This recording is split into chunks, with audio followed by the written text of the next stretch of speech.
Terima kasih Bang Tola, Tobek Lala. Ustadz, tadi Ustadz cerita bahwa Rasulullah juga bergurau, tapi gurauannya itu tidak pernah berdusta, dan itu yang tidak boleh kata Rasulullah.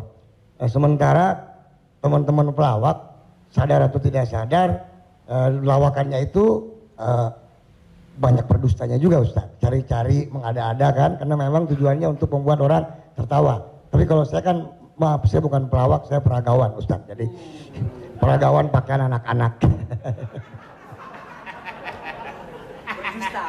Jadi saya dengar dusta kan gitu ya. Contohnya kayak tadi gitu. Atau Bopak umpamanya dia mengatakan dirinya ganteng, dia cerita bahwa banyak cewek yang suka sama dia, itu kan berdusta Ustaz.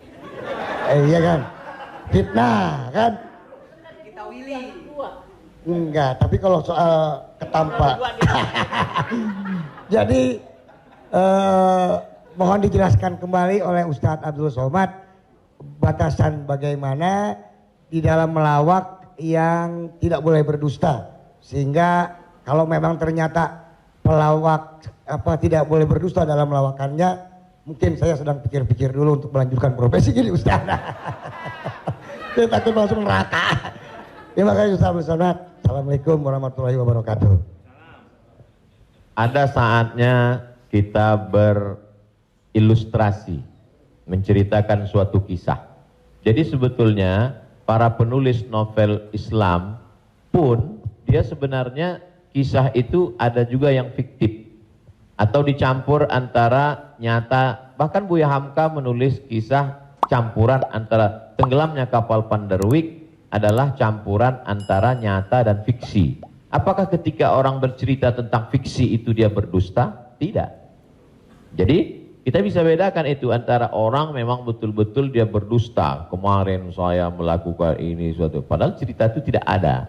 Beda dengan dia misalnya katakan, saya ini Ustadz seorang peragawan, tapi peragawan pakaian anak-anak. Tidak.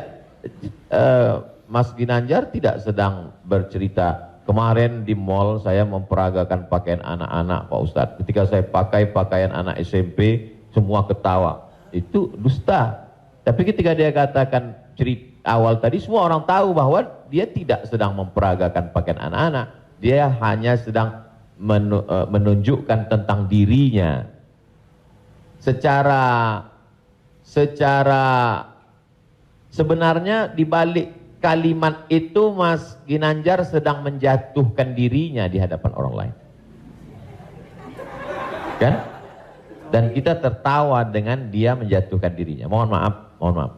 Bahwa beliau mengatakan fisik saya seperti anak-anak dan saya andai pun menjadi peragawan hanya sesuai memperagakan pakaian anak-anak. Hari ini orang tidak menjatuhkan dirinya, dia menjatuhkan orang lain. Menjatuhkan tokoh agama, menjatuhkan ustadz. Ada suatu kesalahan dalam cara dia berpikir. Bahwa beliau menjatuhkan dirinya, dia tidak usah. Karena dia tapi dia tidak sedang berbohong. Dia hanya sedang bercerita, insya Allah penjelasan saya itu bisa dipahami.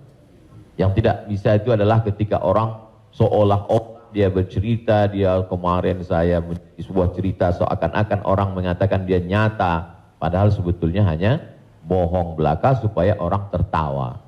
Itu yang dilarang oleh Nabi Muhammad SAW. Wallahu a'lam.